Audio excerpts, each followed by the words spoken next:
Hello दोस्तों, इस video में हम टोपोलॉजी पर बेस्ड कुछ ऑब्जेक्टिव टाइप के क्वेश्चन करेंगे। तो चलिए शुरू करते हैं। क्वेश्चन नंबर फर्स्ट है, यहाँ पर सेट एक्स दिया हुआ है जिसमें तीन एलिमेंट हैं ए बी सी। तो हमें देखना है कि इन चारों में से कौन सा ऑप्शन करेक्ट है, कौन सा कलेक्शन है जो टोपोलॉजी बनाता है सेट एक्स में। तो टोपोलॉजी की डेफिनेशन होती है कि उसको तीन प्रॉपर्टी, जो कलेक्शन है, कलेक्शन ऑफ सबसेट्स है, जो टाउ है या टी है, उसको इस टाउ को जो कि कलेक्शन है सबसेट्स ऑफ एक्स को, उसे तीन प्रॉपर्टी सेटिस्फाई करना पड़ेगा। फर्स्ट है कि टाउ या टी में एम्प्टी सेट और एक्स को होना चाहिए। दूसरा है unions of arbitrary union of member of tau should be in tau, और finite union of elements of tau should be in tau. तो ये तीन प्रॉपर्टी होती हैं टोपोलॉजी की। तो अगर आप ये देखेंगे, एक एक करके वेरीफाई करेंगे, तो फर्स्ट भी T1 भी टोपोलॉजी है, T2 भी टोपोलॉजी है, और ये जो T3 टोपोलॉजी है वो एक्चुअली में डिस्क्रीट टोपोलॉजी है जिसमें सारे सेट्स ओपन होते हैं। तो ये तीनों एक्चुअली में टोपोलॉजी हैं, इसलिए ऑप्शन नंबर डी हमारा करेक्ट हो जाएगा यहाँ पर।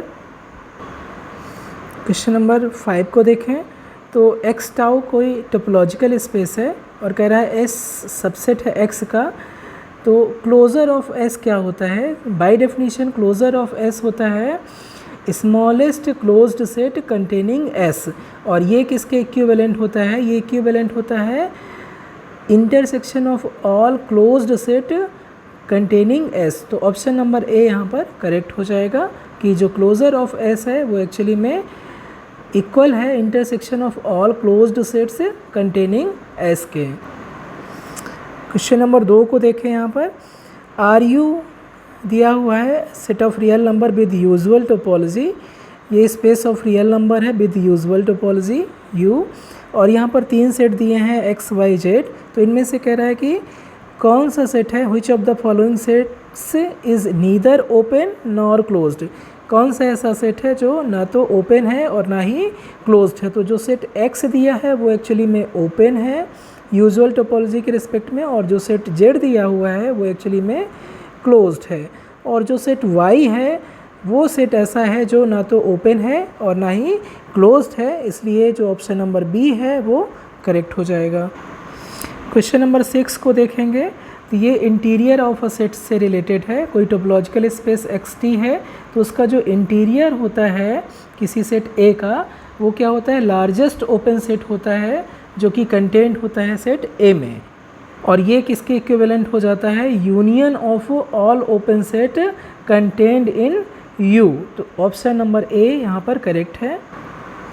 इस क्वेश्चन को 3 को देखें तो यहाँ पर एक सेट दिया है, इस सेट को हम लिख सकते हैं, ये सेट एक्चुअली में इक्विवेलेंट है n/n-1, जहाँ पर n क्या है? n बिलोंग कर रहा है सेट ऑफ नेचुरल नंबर से हम सिंगलटन 1 को हटा दें, ठीक है। यानी कि ये n की वैल्यू क्या हो सकती है? 2, 3, 4, 5, 6, 7 कुछ भी हो सकती है एक्सेप्ट 1। अगर n = 1 रख देंगे तो यहाँ पर 1/0 हो जाएगा, इसलिए n = 1 के अलावा कोई भी नेचुरल नंबर हो सकता है। तो ये सेट इसके इक्विवेलेंट है। और अगर हम यहाँ पर देखेंगे, इसकी हमें यहाँ पर क्या पूछ रहा है? With respect to usual topology इसका क्लोज़र क्या होगा? तो इस सेट का क्लोज़र हमें निकालना है, तो इसका जस्ट हमें लिमिट पॉइंट और ऐड करना पड़ेगा। तो इसका लिमिट पॉइंट निकालने के लिए यहाँ पर अगर सीक्वेंस हम n/n-1 कंसीडर करें तो ये कहाँ कन्वर्स कर जाएगा? ये सीक्वेंस कन्वर्स करेगा 1 पर, जब n टेंड करेगा इन्फिनिटी को। तो इसका जो क्लोज़र हो जाएगा इस सेट में जस्ट 1 को ऐड कर देना होगा। तो ऑप्शन नंबर सी इस सेट का क्लोज़र हो जाएगा। क्वेश्चन नंबर 4 में कह रहा है कि D be the collection of all subsets of non empty set X, then D is called. अगर D कलेक्शन है all subsets of non empty set X, तो जो D बनाता है वो डिस्क्रीट टोपोलॉजी जनरेट करता है, इसको हम डिस्क्रीट टोपोलॉजी कहते हैं। ऑप्शन ए करेक्ट है। क्वेश्चन नंबर 7 में कह रहा है कि subset U of a topological space X closed है अगर क्या हो? तो सेट क्लोज्ड होगा अगर उसका कॉम्प्लीमेंट ओपन हो जाए, यानी कि कॉम्प्लीमेंट x माइनस यू अगर ओपन होगा तो u क्लोज्ड हो जाएगा। तो ऑप्शन नंबर ए ट्रू हो जाएगा। क्वेश्चन नंबर 8 अगर देखें तो यहाँ पर दिया हुआ है x कोई अनकाउंटेबल सेट है, तो हमें देखना है कि इनमें से कौन सा टोपोलॉजी नहीं बनाता है। तो यहाँ पर ऑप्शन नंबर ए ये जस्ट डिस्क्रीट टोपोलॉजी है, तो ये टोपोलॉजी बनाता है। बी है वो इनडिस्क्रीट टोपोलॉजी है, तो ये भी टोपोलॉजी बनाता है। जो ऑप्शन नंबर टी में दिया है वो को काउंटेबल टोपोलॉजी की डेफिनेशन है। तो ये तीनों ऑप्शन ए बी सी जो भी दिए हैं ये actually topology x set x में बनाते हैं। जो ऑप्शन डी है वो एक्चुअली टोपोलॉजी की प्रॉपर्टी को सेटिस्फाई नहीं करता है, यही एक ऐसा कलेक्शन है जो टोपोलॉजी को नहीं बनाता है। तो ऑप्शन डी करेक्ट हो जाएगा। यहाँ पर हम अगर देखें तो डेफिनेशन क्या है, टी में ऐसे सेट हैं यू जिसके लिए कि x माइनस यू क्या हो जाए, काउंटेबल हो जाए। तो अगर हम देखेंगे कि x माइनस अगर 5 करेंगे, x माइनस 5 करेंगे तो ये x हो जाएगा, और ये क्या दिया हुआ है, अनकाउंटेबल दिया है सेट। तो इसका मतलब कि इस सेट T में ऑप्शन डी में जो T दिया हुआ है इसमें 5 नहीं हो सकता है, क्योंकि 5 होने के लिए क्या होना चाहिए, x माइनस 5 को काउंटेबल होना चाहिए, लेकिन दिया हुआ क्या अनकाउंटेबल है। तो सेट T में 5 नहीं होगा, और 5 नहीं होगा तो ये टोपोलॉजी बना नहीं सकता है, क्योंकि टोपोलॉजी तभी होगा जब एम्प्टी सेट और फुल स्पेस x उस कलेक्शन का मेंबर हो। क्वेश्चन नंबर 9 को अगर देखें, यहाँ पर कह रहा है दो स्टेटमेंट दिए हुए हैं। फर्स्ट स्टेटमेंट है intersection of two neighbourhood of a point is non empty. अगर कोई पॉइंट दिया हुआ है तो उसके दो नेबरहुड अगर लेंगे, उनका इंटरसेक्शन करेंगे तो कभी भी एम्प्टी नहीं हो सकता है। उस इंटरसेक्शन में एटलीस्ट वो पॉइंट तो ज़रूर ही होगा, इसलिए वो हमेशा नॉन एम्प्टी होगा। तो स्टेटमेंट फर्स्ट करेक्ट है। ऐसे अगर कोई सुपर सेट लें नेबरहुड का किसी पॉइंट के, तो वो भी एक नेबरहुड हो जाएगा, ठीक है। तो ये ऑप्शन भी करेक्ट है, इसलिए both option statement A and B are true. Option D यहाँ पर करेक्ट हो जाएगा। क्वेश्चन नंबर 13 को देखें तो ये डेफिनीशन ऑफ लिमिट पॉइंट से रिलेटेड है। कोई टोपोलॉजिकल स्पेस दिया हुआ है xt, तो कह रहा है कि और u सबसेट है x का, then a point x belongs to x, capital X is a limit point of u।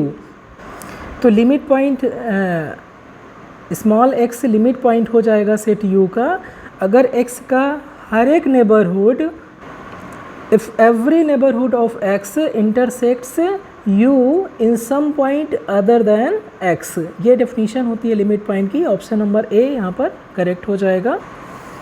Question number 10 ये डेफिनीशन से आ जाएगा। टोपोलॉजिकल स्पेस है अगर xt, तो एम्प्टी सेट और सेट x ये दोनों एक दूसरे के कॉम्प्लीमेंट हैं, तो ये हमेशा ओपन भी होते हैं और हमेशा क्लोज्ड होते हैं, इसलिए ऑप्शन नंबर सी यहाँ पर करेक्ट है। क्वेश्चन नंबर 14 को अगर कंसीडर करें, यहाँ पर सेट x दिया है जिसमें 4 एलिमेंट हैं ABCD, और T एक टोपोलॉजी दिया हुआ है, इस तरीके से डिफाइंड है। और यहाँ पर एक कलेक्शन दिया हुआ है B जिसमें तीन सेट हैं, सिंगलटन एंस A, सिंगलटन B और 2 एलिमेंट सेट CB। तो कह रहा है कि ऑप्शन ए में कह रहा है कि जो कलेक्शन B है is not a base for T। Base क्या होता है, बेस हम उस सब कलेक्शन को कहते हैं जिससे कि हर एक ओपन सेट टोपोलॉजी का जनरेट कर सकें, ठीक है। मीन्स कि जो कलेक्शन को हम बेस तभी बोलेंगे अगर कलेक्शन के एलिमेंट के यूनियन से हम हर एक ओपन सेट को जनरेट कर सकें, तो वो कलेक्शन कहलाएगा बेस। तो यहाँ पर अगर हम देखें, अगर ओपन सेट है CD, T जो टोपोलॉजी दिया है T, उसमें एक सेट है CD। जो सिंगलटन CD है उसको किसी भी तरीके से B के जो एलिमेंट्स हैं उनके यूनियन के टर्म्स में एक्सप्रेस नहीं कर सकते हैं, क्योंकि B के कलेक्शन में जो कलेक्शन B दिया है उसमें एलिमेंट D है ही नहीं। तो कुछ भी आप यूनियन करेंगे कभी भी CD हमें नहीं मिल सकता है, इसलिए जो कलेक्शन B है वो टोपोलॉजी T के लिए बेस नहीं हो सकता है, इसलिए ऑप्शन नंबर ए यहाँ पर करेक्ट हो जाएगा। ये बेस नहीं है टी के लिए, ऑप्शन बी इनकरेक्ट है। ये टोपोलॉजी भी नहीं है एक्स में, क्योंकि यहाँ पर एम्प्टी सेट और सेट एक्स नहीं है कलेक्शन बी में, इसलिए टोपोलॉजी भी नहीं बना सकता। तो ऑप्शन बी भी इनकरेक्ट है, ऑप्शन सी भी इनकरेक्ट है, सिर्फ ऑप्शन ए करेक्ट है यहाँ पर। क्वेश्चन नंबर 11 सब स्पेस टोपोलॉजी की डेफिनेशन से रिलेटेड है। अगर कोई टोपोलॉजिकल स्पेस xt दिया है और y कोई भी सबसेट है x का, तो ये जो कलेक्शन है इसको हम बोलते हैं, ये बाय डेफिनेशन ये है कहलाता है सब स्पेस टोपोलॉजी। सब स्पेस ऑफ xt बोलते हैं, जो y और जो t है उसमें सफिक्स लगा देते हैं टाउ y, या यहाँ पर tau T Y T star के बराबर दिया हुआ है, इसको हम बोलते हैं subspace topology on set y। ये डेफिनेशन होती है। हमें क्या करना होता है कि y से हम सारे ओपन सेट जितने भी x के ओपन सेट हैं उन सभी का इंटरसेक्शन करेंगे, ठीक है। तो हमें क्या मिल जाएगी, सब स्पेस टोपोलॉजी मिल जाएगी, किसमें, सेट y में। तो इसे हम कहते हैं subspace of xt। Question number 15 अगर कंसीडर करें, कह रहा है कि closure of the set of rational number q with respect to usual metric on r। Usual metric actually usual topology के ही इक्विवेलेंट है। तो रेशनल नंबर का जो क्लोज़र होता है यूजुअल मीट्रिक के रिस्पेक्ट में, वो पूरे r के बराबर हो जाता है। q का क्लोज़र r होता है, और सेट ऑफ रेशनल नंबर का और सेट ऑफ इरेशनल नंबर का भी जो क्लोज़र होता है वो भी r के बराबर होता है। कि सेट ऑफ रेशनल और सेट ऑफ इरेशनल नंबर दोनों ही यूजुअल मीट्रिक या यूजुअल टोपोलॉजी के रिस्पेक्ट में डेंस सेट होते हैं। डेंस सेट मीन्स कि उनका क्लोज़र पूरा r के बराबर हो जाता है। तो ऑप्शन नंबर यहाँ पर ए करेक्ट हो जाएगा। क्वेश्चन नंबर 12 को कंसीडर करें। यहाँ पर टी स्टार कह रहा है रिलेटिव टोपोलॉजी है। रिलेटिव टोपोलॉजी हमेशा अगर कोई रिलेटिव टोपोलॉजी ऑफ टी है, यहाँ टी किसी सेट में अगर टोपोलॉजी है, xt कोई टोपोलॉजिकल स्पेस दिया है और टी स्टार रिलेटिव टोपोलॉजी है, तो रिलेटिव टोपोलॉजी हमेशा किसी सबसेट में डिफ़ाइन होती है। y सबसेट है x का और y में रिलेटिव टोपोलॉजी डिफ़ाइन है, तो y में जो रिलेटिव टोपोलॉजी है टी स्टार, उसको हम ये जो ऑप्शन नंबर सी में डिफ़ाइन है उससे दिया जाता है। टी स्टार या रिलेटिव टोपोलॉजी क्या होता है, सारे ओपन सेट x के उनको इंटरसेक्ट कर दें y से, तो जो कलेक्शन बनेगा वो एक्चुअली में एक टोपोलॉजी होगा सेट सबसेट y में, और इसको हमें बोलते हैं रिलेटिव टोपोलॉजी। तो ऑप्शन सी यहाँ पर करेक्ट है। क्वेश्चन नंबर 16 अगर देखें, यहाँ पर कोई टोपोलॉजिकल स्पेस xt दिया है और दो सेट दिए हैं st, कोई भी सबसेट है x के, तो एक्सटीरियर ऑफ सेट से रिलेटेड है, exterior of union of two. तो exterior of union of two set क्या होता है, exterior of union of two set यानी कि S यूनियन T, ये एक्चुअली हो जाता है exterior of set S intersection exterior of set T। तो यहाँ पर ऑप्शन नंबर ए इनकरेक्ट है, ऑप्शन नंबर बी इनकरेक्ट है, और अगर ऑप्शन नंबर सी को भी देखें तो यहाँ पर ए की जगह पर एक्चुअली में यस आना चाहिए था, और ये दिया है यहाँ पर ए, तो ये भी इनकरेक्ट है। लेकिन अगर हम इसको मान लें कि ये टाइपो है तो ये करेक्ट माना जा सकता है। तो या तो ऑप्शन ऑफ सी करेक्ट कह सकते हैं।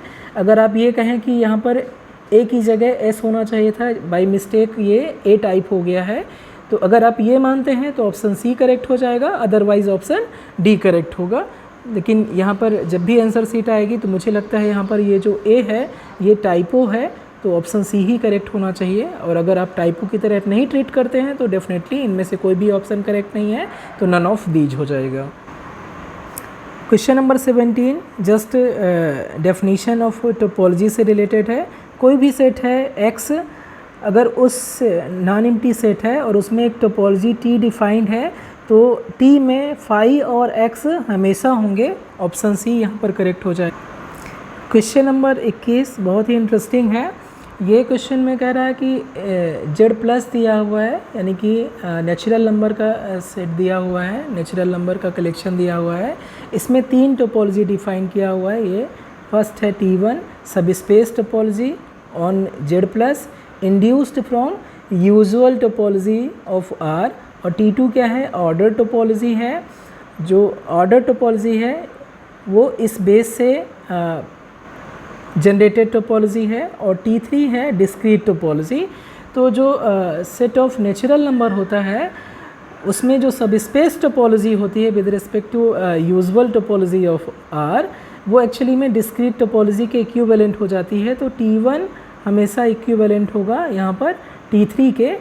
तो ऑप्शन नंबर ए इनकरेक्ट है, ऑप्शन नंबर बी इनकरेक्ट है। यहाँ पर सिर्फ बी और सी में से ही कोई हो सकता है। अब अगर ध्यान से देखें यहाँ पर जो बेस दिया हुआ है, बेस में अगर कोई भी हम लें m, कोई भी नेचुरल नंबर लें जो ग्रेटर देन 1 है, तो इस टाइप का एलिमेंट अगर कंसीडर करें, अगर m ग्रेटर देन 1 है तो m-1 और m+1, इसमें कितने एलिमेंट होंगे? ये एक्चुअली ओपन इंटरवल है जिसमें सिर्फ और सिर्फ सिंगलटन m होगा। तो m अगर ग्रेटर देन 1 है तो सारे सिंगलटन इस बेस के एलिमेंट हो जाएंगे, और इसलिए सारे सिंगलटन जो m अगर ग्रेटर देन 1 है तो सारे सिंगलटन m क्या हो जाएंगे? ओपन सेट हो जाएंगे। और अगर हम यहाँ पर सिंगलटन 1 को क्या लिख सकते हैं? सिंगलटन 1 को लिख सकते हैं 1 to 2। अगर ये किस टाइप का बेसिक एलिमेंट हो जाएगा? फर्स्ट टाइप का बेसिक एलिमेंट है। यहाँ पर अगर देखेंगे इस सेट में ऐसे नेचुरल नंबर कौन से हो सकते हैं जो इस इंटरवल में आए? तो सिर्फ और सिर्फ 1 ही ऐसा नेचुरल नंबर है जो इस इंटरवल में आएगा, और इसलिए सिंगलटन 1 भी क्या हो जाएगा? ओपन हो जाएगा। तो सारे singleton element set of natural number के ओपन सेट है, और अगर सारे सिंगलटन्स ओपन सेट हो जाते हैं तो वो डिस्क्रीट टोपोलॉजी बनाता है। तो ये जो ऑर्डर टोपोलॉजी दिया है वो भी डिस्क्रीट टोपोलॉजी बनाएगा, इसलिए ऑप्शन बी यहाँ पर करेक्ट हो जाएगा। क्वेश्चन नंबर अगर 22 कंसीडर करें, कह रहा है कि first statement intersection of topologies is also a topology, ये करेक्ट है। फिर union of two topology is also a topology, ये इनकरेक्ट है। Union of two topology need not be a topology. Union of two topology is not necessarily a topology, ये correct है, क्योंकि union of two topology ज़रूरी नहीं है कि वो टोपोलॉजी बनाए। तो ऑप्शन फर्स्ट, स्टेटमेंट फर्स्ट और थर्ड दोनों ट्रू है, तो only first and third are true. Option number A correct हो जाएगा। क्वेश्चन नंबर 18 कंसीडर करें, तो यहाँ पर एक टोपोलॉजी T दिया हुआ है सेट X में, और सबसेट Y दिया हुआ है X का, जिसमें 3 एलिमेंट हैं 1 2 3। तो रिलेटिव टोपोलॉजी निकालना है। तो रिलेटिव टोपोलॉजी को निकालने के लिए क्या करना होगा? जो टोपोलॉजी दिया हुआ है उसके हर एक मेंबर से Y का इंटरसेक्शन करेंगे। तो X के साथ में करेंगे इंटरसेक्शन तो हमें Y मिल जाएगा, 5 के साथ में इंटरसेक्शन Y का करेंगे तो 5 मिल जाएगा, 1 के साथ करेंगे सिंगलटन 1, 2 के साथ में करेंगे Y का इंटरसेक्शन तो सिंगलटन 2 हो जाएगा, 1 2 के साथ में Y का इंटरसेक्शन करेंगे तो 1 2 मिल जाएगा, 1 4 5 के साथ में करेंगे Y का इंटरसेक्शन तो सिंगलटन 1 फिर से मिलेगा, और 1 2 4 5 के साथ में Y का इंटरसेक्शन करेंगे तो फिर से 1 2 सेट मिलेगा। तो ये ऑप्शन बी हमें मिलेगा। रिलेटिव टोपोलॉजी में सिर्फ ये एलिमेंट ही मिलेंगे, ऑप्शन बी यहाँ पर करेक्ट हो जाएगा। क्वेश्चन नंबर 19 है boundary of a set of integers Z। तो बाउंड्री क्या होता है किसी सेट का? कोई सेट A है तो इसकी जो बाउंड्री होगा, boundary of set A actually में क्या होता है? A के क्लोज़र का इंटरसेक्शन किसके साथ में? A के कॉम्प्लीमेंट के क्लोज़र के साथ में जो मिलता है, ये एक्चुअली में बाउंड्री ऑफ A कहलाता है। ठीक है, A का क्लोज़र किसके साथ में? A कॉम्प्लीमेंट के क्लोज़र के साथ में अगर इंटरसेक्शन करें तो जो सेट मिलेगा उसको हम बोलते हैं बाउंड्री ऑफ A। तो यहाँ पर जो बाउंड्री पॉइंट्स हैं, जो बाउंड्री है सेट ऑफ इंटीजर Z की, वो एक्चुअली में Z के ही बराबर होता है। तो ऑप्शन यहाँ पर कोई भी नहीं दिया है, तो यहाँ पर एक्चुअली में कोई भी ऑप्शन करेक्ट नहीं है। लेकिन अब ऑप्शन इनमें से अगर कोई भी सिलेक्ट करना है एक, तो बेस्ट ऑप्शन यहाँ पर set of natural number n रहेगा, क्योंकि set of natural number n subset है जेड का, तो ये एक्चुअली में बाउंड्री जो है सेट ऑफ इंटीजर जेड के उसका सबसेट हो जाएगा। तो ये एक्चुअली में इसके सारे element set of natural number के बाउंड्री पॉइंट्स होंगे।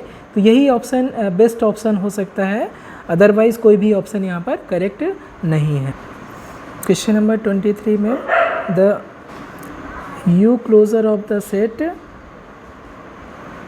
Of open interval 0 1 is closed interval 0 1। You closure means usual topology के रिस्पेक्ट में इस सेट का जो क्लोज़र है ये एक्चुअली में ये ओपन इंटरवल 0 1 ही है, उसको हम इस टाइप से भी कभी कभी लिखते हैं, और इसका जब क्लोज़र करेंगे तो जस्ट क्लोज इंटरवल 0 1 हो जाएगा।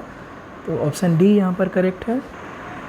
क्वेश्चन नंबर 24 है, इसमें कह रहा है एक्स टी टोपोलॉजिकल स्पेस है और बी एक्स लोकल बेस है at point X of X. तो जो लोकल बेस होता है वो कभी एम्प्टी नहीं हो सकता है, तो ऑप्शन ए नहीं करेक्ट, ए इनकरेक्ट हो जाएगा, ऑप्शन बी करेक्ट हो जाएगा कि लोकल बेस कभी एम्प्टी नहीं हो सकता है। तो बी ऑप्शन करेक्ट है यहाँ पर। क्वेश्चन नंबर बी को देखें तो ये हमें निकालना है डेराइव्ड सेट निकालना है। डेराइव्ड सेट का मतलब है कि सभी लिमिट पॉइंट का कलेक्शन, जो सेट वाई दिया हुआ है इसके जितने भी लिमिट पॉइंट पॉसिबल है उन सभी का कलेक्शन डेराइव्ड सेट कहलाता है। तो लिमिट पॉइंट बाय डेफिनेशन क्या होते हैं, किसी सेट का लिमिट पॉइंट होने के लिए उस पॉइंट का कोई भी नेबरहुड अगर हम कंसीडर करेंगे तो उसका इंटरसेक्शन y के साथ में करें तो वो नॉन एम्प्टी होना चाहिए। साथ ही साथ उस पॉइंट का डिलीटेड नेबरहुड अगर लें उसको भी इंटरसेक्ट करें सेट y के साथ में तो वो भी नॉन एम्प्टी होना चाहिए। यहाँ पर जो सेट दिया है उसमें 3 एलिमेंट है, तो इसके जो लिमिट पॉइंट है वो एटमोस्ट 3 ही पॉइंट हैं जो लिमिट पॉइंट हो सकते हैं, ए हो सकता है, बी हो सकता है, सी हो सकता है, इसके अलावा कोई भी लिमिट पॉइंट नहीं हो सकता है इस सेट का वाई का। तो ए के लिए अगर देखें तो पॉइंट ए का अगर हम देखें तो यहाँ पर पॉइंट ए का जो नेबरहुड है वो सिंगलटन ए है, ए बी है और ए सी है और सेट एक्स भी है। लेकिन जो सिंगलटन ए है उसका डिलीटेड नेबरहुड लें, मीन्स कि इसमें से सिंगलटन ए को डिलीट कर दें तो ये क्या हो जाएगा, एम्प्टी सेट हो जाएगा। और इसका अगर हम इंटरसेक्शन वाई के साथ में करेंगे तो ये एम्प्टी हो जाएगा। इसलिए जो पॉइंट ए है ये कभी इसका लिमिट पॉइंट नहीं हो सकता है। अब अगर बी के लिए देखें तो जो पॉइंट बी है इसके कितने सारे नेबरहुड हैं, पॉइंट बी के नेबरहुड हैं ये सेट ए बी और एक्स। एक्स तो हमेशा तीनों पॉइंट ए बी सी तीनों है इसमें कंटेंट है और ओपन सेट है, इसलिए एक्स ए बी सी तीनों का नेबरहुड हो जाएगा। तो अगर हम देखें तो ए बी का अगर हम ए बी से हम सिंगलटन बी को माइनस कर दें, यानी कि ए बी नेबरहुड है बी का और अब हम बी का डिलीटेड नेबरहुड ले रहे हैं, तो हम ए बी से माइनस बी को ए बी से बी को निकाल देंगे तो हमें कौन सा सेट मिलेगा, सिंगलटन ए मिलेगा। और सिंगलटन ए का इंटरसेक्शन वाई के साथ में करेंगे तो ये क्या मिल जाएगा, सिंगलटन ए ही हो जाएगा और ये एम्प्टी नहीं है। इसकी वजह से जो बी है वो क्या हो जाएगा, लिमिट पॉइंट हो जाएगा। ऐसे ही अगर सी को कंसीडर करें, पॉइंट सी को चेक करना है कि ये लिमिट पॉइंट है कि नहीं, तो पॉइंट सी का जो नेबरहुड है ये सेट ए सी है और सेट एक्स है। तो ए सी को हम कंसीडर करते हैं क्योंकि ये छोटा सेट है, तो सेट ए सी का यानी कि नेबरहुड हम सी का लिए और इससे हमने डिलीट कर दिया पॉइंट सी को, यानी सी का अब हमने ये क्या कहलाएगा, सी का डिलीटेड नेबरहुड। तो डिलीटेड नेबरहुड लेंगे तो ये सिंगलटन ए के बराबर हो जाएगा और इसका इंटरसेक्शन वाई के साथ में करेंगे तो ये नॉन एम्प्टी दे देगा। इसकी वजह से पॉइंट सी भी इसका लिमिट पॉइंट हो जाएगा सेट वाई का। तो हमारा ऑप्शन नंबर डी करेक्ट हो जाएगा कि बी और सी दोनों इसके लिमिट पॉइंट है। तो डिराइव्ड सेट इसका वाई का क्या हो जाएगा, एलिमेंट BC को कंटेन करने वाला सेट, यानी कि set BC। Question number 25 perfect set से की डेफिनेशन से रिलेटेड है। परफेक्ट सेट हम ऐसे सेट को बोलते हैं जिसका हर एक पॉइंट उस सेट का लिमिट पॉइंट हो जाए, यानी option C, each point of y is the limit point of y, then set y is called perfect set. Option C यहाँ करेक्ट हो जाएगा।